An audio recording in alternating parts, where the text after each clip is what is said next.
Congratulations for everybody that's organising this day. And we need to have a brief AGM for legal reasons, so welcome to you all. It won't take too long, and so we'll go through the slides. Next slide.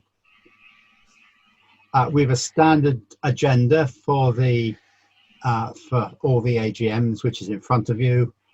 So I'll be going through each of the points in turn. Thank you. Next. Apologies for absence are not really applicable in a virtual meeting, so we'll move over that. The minutes of the last AGM are available on our website. So if you want to look at the details of that, they're there. We're holding a virtual AGM this year because of the COVID-19 virus, and as part of the good governance of the charity, we made the decision to hold the AGM alongside all the other things we're doing today online.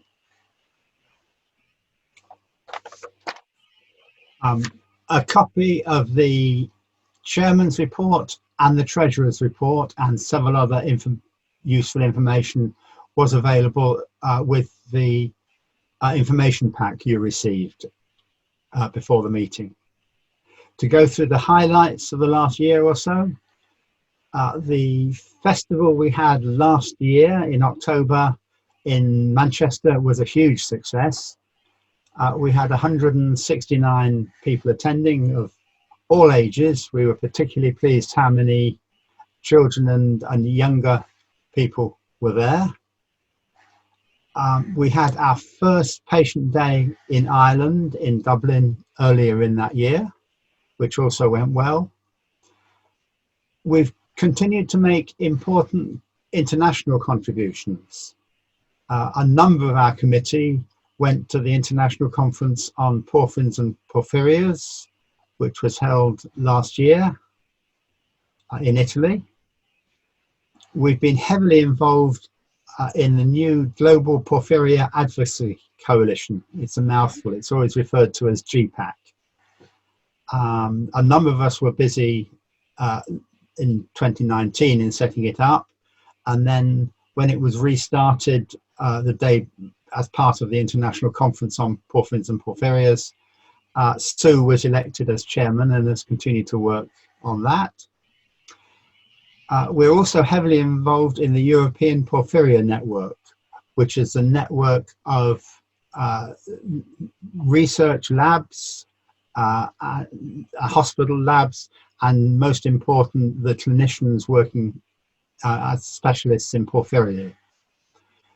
Their main board has one European patient representative, who is Liz, and we've two others from our committee on their subcommittees. Next. Our strategies that we went into 2020 with are given there.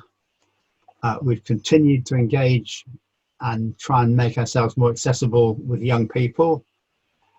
As I mentioned, we made a very good start with the festival last October. We hope today will be enjoyable for young people as well, and we've been emphasising that.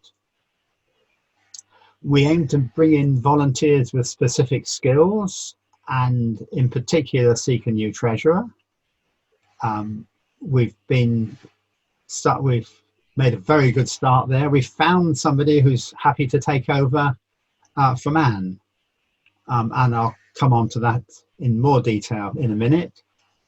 The subcommittees, which I mentioned at the bottom, we have a number of members who are now joining the subcommittees with their specific skills there.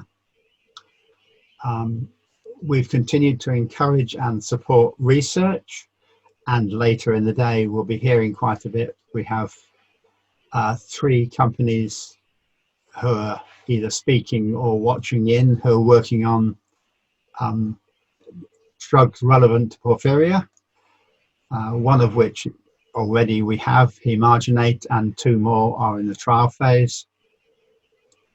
3 others are in the trial phase, my apologies. and continue to develop the international networks.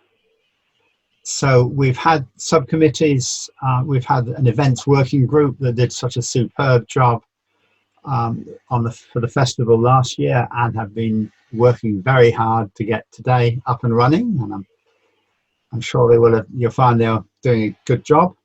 And in addition, we've had a fundraising awareness and social media working group working on Facebook, and they've added, come in, Liz. Then we've added Instagram, so we've got Instagram presence and Twitter and Facebook, and trying to do things that are a little bit more engaging with young people, such as TikTok and various things like that. Thank you, Liz. Next. After this, we need to officially elect various people, and after the slide presentation, there will be 3 polls. The first is election of officers. The first 2 are election of officers. First of all, 3 existing officers are happy to continue. I'm happy to continue as chairman. Liz is happy to continue as vice chairman, and Richard happy to continue as secretary. So the first vote, the first poll after the slides finished is, are you happy to re-elect the chairman, vice chairman and secretary? Next. The second one is specific, the proposed change in treasurer. Natasha Chadwick has very very kindly offered to take over the role of treasurer, and we're most grateful to her. And the proposal is that she will work alongside Anne for the rest of this financial year, which is until 31st of March 2021, and will officially take over the role of our treasurer from the 1st of April next year. So the second vote is, do you agree with the proposed change to the treasurer, namely for Natasha Chadwick to take over the role from the 1st of April next year? And while we're on this, we're extremely grateful to Anne for all she's contributed to the BPA throughout its entire history. She was there from the beginning, has more than 10 years in the treasurer's position, has done a superb job, and we're most grateful to her, and we'll make a more formal thank you probably at the end of her stint next year. Next. The third poll you'll be given is on trustees. We have 5 existing trustees: myself, Anne Newton, Karen Harris, Richard Bennett and Anna Molyneux. And we're all happy to be re-elected. And we are also proposing that Natasha Chadwick becomes a trustee. So the third poll after the slides is, do you agree to re-elect the existing 5 trustees and add Natasha Chadwick as a trustee? Thank you.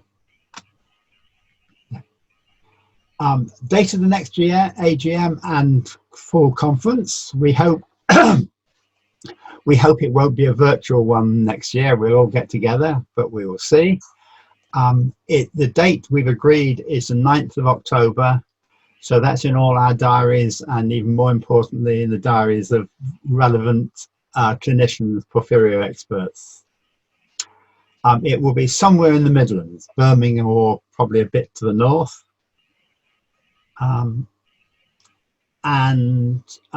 Finally on the agenda was any other business. The one we know of beforehand is just to say to all our supporters and our fundraisers, thank you very much for all you've been doing to enable us to continue, and I hope you find we're doing a good job.